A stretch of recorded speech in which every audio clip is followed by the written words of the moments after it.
मुंहिंजो नालो संगीता आहे। मुंहिंजो मुड़ुसु मूंखे पसंदि कोन्हे। जेका कुझु बि कयो आहे मुंहिंजी मर्ज़ी सां कयो आहे। इन मां कंहिंजो बि को ॾोह कोन्हे, कंहिंखे बि कुझु बि न चइजो। क़रीब ये वाक़या आज से तकरीबन 8-9 माह पहले का है, जो डिस्ट्रिक्ट बदीन के शहर पेंगिरियो के करीबी शहर मलकानी शरीफ का है, जहां एक संगीता कोहली और नेवल मेघवाड़ की आपस में प्यार होता है। फिर वो स्कूल जब प्राइमरी में होते हैं तो प्यार करते हैं, जब बड़े हो जाते हैं तो उनके घर वाले उन्हें अलग करके उनकी अपनी बिरादरियों में उनकी शादी कर देते हैं, जिसमें संगीता कोहली की उसी की बिरादरी के साथ शादी कर दी जाती है और नेवल मेघवाड़ जो है वो अपनी बिरादरी में शादी कर लेता है। जब संगीता कोहली अपने शोहर के 7वें दिन वापस घर आती है तो नेवल के साथ भागकर कोर्ट में शादी करने के लिए एक प्लान बनाती है। जब वो निकलते हैं तो एक सांगी फरो शहर है, वहाँ उनको जो पीछा करने वाले लोग हैं पकड़ लेते हैं। उसके बाद पुलिस उनको ले जाती है और पुलिस उनको ले जाती है और अपने थाने पे रखती है, जहाँ सियासी असर अरूख के साथ वडेराशाही और भोतारों के कहने पर उनको बजाय कोर्ट में पहुंचाने के उनको उन खानदानों के वापस किया जाता है। उसमें एसएसपी बदीन भी मुलविस होता है, उसको पता होता है, लेकिन फिर भी भोतार सियासी मदाखलत और सियासी चक्कर की वजह से एसएसपी भी उसको कोर्ट पहुंचने नहीं देता। उनको वापस उन घर वालों और उनके वारसों और लवाकिन के हवाले किया जाता है।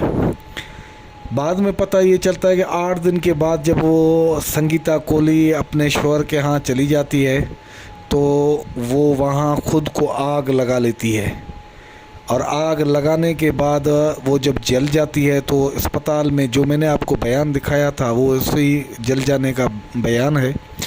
उसके बाद ठीक 2 दिन या 3 दिन बाद उसका इंतकाल हो जाता है और उसके बाद मीडिया में काफ़ी शोर शराबा मचता है कि इनके ख़िलाफ़ एक्शन लिया जाए, इनको सज़ाएं दी जाएं।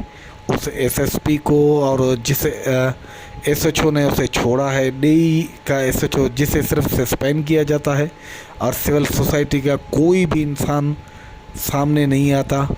एक लड़की जो अपने प्यार के लिए अपने आप को जान कुर्बान कर देती है और किस वजह से वो कुर्बान होती है, उसकी जो उसके जो इमोशनल जो उसे ब्लैकमेल करते हैं उनके ख़िलाफ़ ये बयान है। उनको गिरफ़्तार नहीं किया जाता, सिर्फ नोटिस लेने का मकसद यही होता है कि सिर्फ एसएचओ डीई को सस्पेंड किया जाता है, बाकी कुछ भी नहीं होता। एक औरत अपने प्यार की खातिर अपनी जान दे देती, कोई उसे पूछने वाला नहीं होता। ये उसकी कहानी है। आगे अवामी तहरीक कौमी अवामी तहरीक के हैं, उनकी आइए बात सुनते हैं वो क्या कहते हैं। पंगरियो जो रहवासी आहियां। असांजो जेको संगीता वारो वाक़ियो आहे हिनखे ॿुधो आहे सोशल मीडिया ते। अञा ताईं को अहिड़ो हुनजो वारिस असां सां राब्ते में कोन्हे आयो। जेकॾहिं ईंदो त उन्हनि जी इंशाल्लाह भरपूर मदद कई वेंदी, उनजी जणिप कई वेंदी। असां एसएसपी बदीन खां, हाई कोर्ट जे चीफ जस्टिस खां ऐं आईजी सिंध खां इहो मुतालबो करियूं था त हू पंहिंजूं अणधुरी का जांच कमेटी क़ाइमु कनि, जीअं हुन जेको हिकिड़े इंसान जो क़त्लु थियो आहे उनजी पोइवारी थी सघे। छो जो हीउ हिकिड़ो इंसान जो क़त्लु आहे ऐं हिन में जेको जीअं सोशल मीडिया ते ॻाल्हियूं हलनि पियूं त असांखे लॻे थो त इन में कुझु सियासी भोतार मुलवस आहिनि ऐं पुलिस जी तमामु घणी लापरवाही आहे, जंहिंजे नतीजे में हीउ वाक़ियो पेश आयो आहे। उन करे इन जांच में पुलिस खे बि मुलवस करार ॾिनो वञे, पुलिस खां ई जांच कई वञे। शुरूआति ॾेई एसएचओ खां, त पोइ पाण ई ख़बर पइजी वेंदी त एसएचओ कंहिंजे चवण ते छो छोकिरी माइटनि जे हवाले कई जिते हुनजो क़त्लु थी वियो। वाक़ियो थियो आहे उन ते असां क़ौमी अवामी तहरीक ऐं तालकोट नबाब जो सदर आहियूं। असांजो मौक़िफ़ इहो आहे वाक़े जी अणधुरी जांच थियणु घुरिजे। SSP बदीन, IG सिंध ऐं हिकिड़ी जांच कमेटी ठाहे जेके बि इन मामले में किरदार आहिनि उन्हनि खे मंज़र आम ते आणे ऐं उन्हनि खे सख़्तु सज़ाऊं ॾेई कैफ़ियर किरदार ताईं पहुचाइजे जीअं मुस्तक़बिल में अहिड़ा वाक़िया जनम न वठी सघनि। इलाइक़े में चोॿोल आहिनि ऐं ज़रियनि वटां इहे ख़बरूं हलनि पियूं काफ़ी इलाइक़े जा जेके मुतहरिक किरदार आहिनि उहे इन वाक़े में उन्हनि जो असरु रसूख़ इस्तेमालु थियो। छो जो जॾहिं न्याणी ऐं प्रेमी जोड़ो जॾहिं ॾेई थाणे ते पहुचे थो त पुलिस जी कानून ऐं आइन मुताबिक़ उहा ज़िमेवारी त उन जोड़े खे कोर्ट में पेश करे आहे, बजाए उन जे कंहिंजे दॿाउ में अची SHO ॾेई उनखे वारसनि हवाले कयो या कंहिं ॿिए जे हवाले कयो। इन्हनि सॼे मामले जी मुंहिंजे सम्झ में SSP करे IG जांच कमेटी जोड़े, जे न त जुडिशल कमेटी ठहे, इन मामले जी जांच थियणु खपे। जेके बि इन में किरदार जेके मुलविस आहिनि उन्हनि ख़िलाफ़ु सख़्तु कार्रवाई थियणु खपे। जो मरकज़ी अॻवान आहियां। हीउ जेको संगीता कोहली वारो वाक़ियो थियो आहे इहो तमामु ई अफ़सोसनाक वाक़ियो आहे।